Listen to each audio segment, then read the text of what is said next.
اسرائیل نے ایران پر حملہ کر دیا، تہران، اصفہان اور تبریز پر بمباری۔ حملوں میں مسلح افواج کے سربراہ جنرل محمد باقری، القدس فورس کے سربراہ اسماعیل قانی، پاسداران انقلاب کے سربراہ میجر جنرل حسین سلامی اور ایئر اسپیس کے سربراہ امیر علی حاجی زادہ سمیت 20 سینئر فوجی کمانڈر شہید ہوئے۔ اسرائیلی حملوں میں نیتنز کے جوہری ری ایکٹر اور دیگر جوہری تنصیبات کو نشانہ بنایا گیا۔ نیتنز کے جوہری ری ایکٹر سے دھوئیں کے گہرے بادل اٹھتے دیکھے گئے۔ حملوں میں 6 جوہری سائنسدان بھی شہید ہو گئے۔ ایرانی ایٹمی توانائی کمیشن نے نیتنز جوہری تنصیب کو نقصان پہنچنے کی تصدیق کر دی۔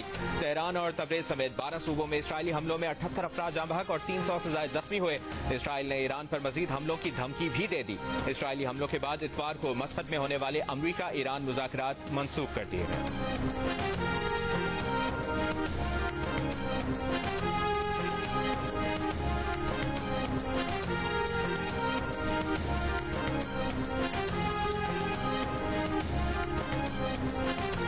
ایران کا اسرائیلی حملے میں شہید اپنے ہر ایک شہری کا انتقام لینے کا اعلان۔ ایران کے سپریم لیڈر آیت اللہ خامنئی نے کہا کہ اسرائیل سخت سزا کا انتظار کرے۔ صہیونی ریاست نے رہائشی علاقوں کو نشانہ بنا کر اپنی ظالمانہ فطرت کو پہلے سے زیادہ بے نقاب کر دیا۔ ایران کی مسلح افواج کے مضبوط بازو اسرائیل کو سزا دیے بغیر نہیں رکیں گے۔ ایرانی حکومت کی طرف سے جاری بیان میں کہا گیا کہ ایران نے جنگ کی ابتدا نہیں کی، مگر اس کا اختتام ایران کے ہاتھوں لکھا جائے گا۔ قومی خود مختاری کی خلاف ورزی کو اسرائیل غاصب کا ناقابل معافی جرم بنائیں گے۔ اسرائیل سے طاقت کی زبان کے سوا کسی اور زبان میں بات نہیں کی جا سکتی۔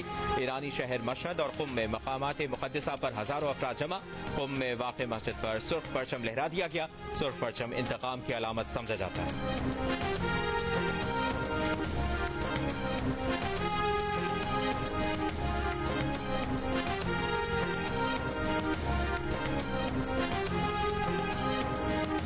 ایران پر حملے میں اسرائیل کے 200 لڑاکا طیاروں نے 5 مرحلوں میں حصہ لیا۔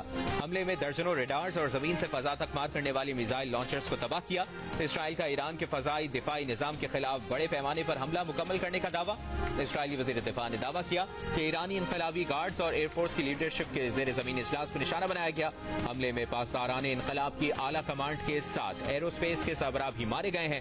اسرائیلی وزیر اعظم نیتن یاہو نے کہا کہ اہداف مکمل ہونے تک ایران پر حملے جاری رہیں گے۔ اسرائیلی اداروں کے مطابق ایران سے جنگ کم از کم 2 ہفتے جاری رہ سکتی ہے۔ نیتن یاہو نے کہا کہ اگر ایران کو نہ روکا تو یہ بہت کم وقت میں جوہری ہتھیار بنانے میں کامیاب ہو سکتا ہے۔ اسرائیل کی بقا کو واضح اور فوری خطرہ ہے۔ اسرائیل نے دنیا بھر میں اپنے سفارتخانے تاحکم ثانی بند کر دیے۔ وزارت خارجہ کے مطابق کانسلر سروس بھی معطل رہے گی۔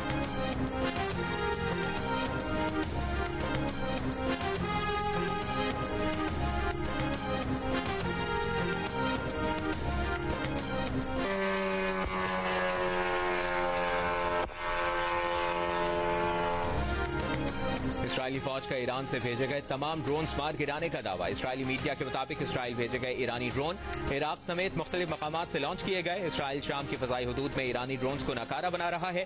شہریوں کو شیلٹرز کے قریب رہنے کی ضرورت نہیں۔ خبر ایجنسی کے مطابق اردن نے اپنی فضائی حدود میں آنے والے کئی میزائلوں اور ڈرونز کو ناکارہ بنایا۔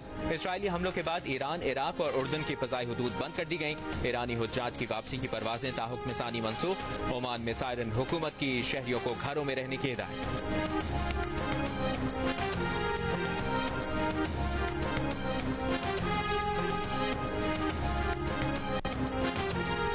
اب بھی وقت ہے ایران معاہدہ کر لے، ایسا نہ ہو کہ کچھ بھی نہ بچے۔ امریکی صدر ڈونلڈ ٹرمپ کا تہران کو سخت پیغام، کہا سخت گیر ایرانی مر چکے، اب آگے بھی بدتر ہی ہوگا۔ سخت گیر ایرانیوں نے بہادری سے بات کی، لیکن وہ نہیں جانتے تھے کہ آگے کیا ہونے والا ہے۔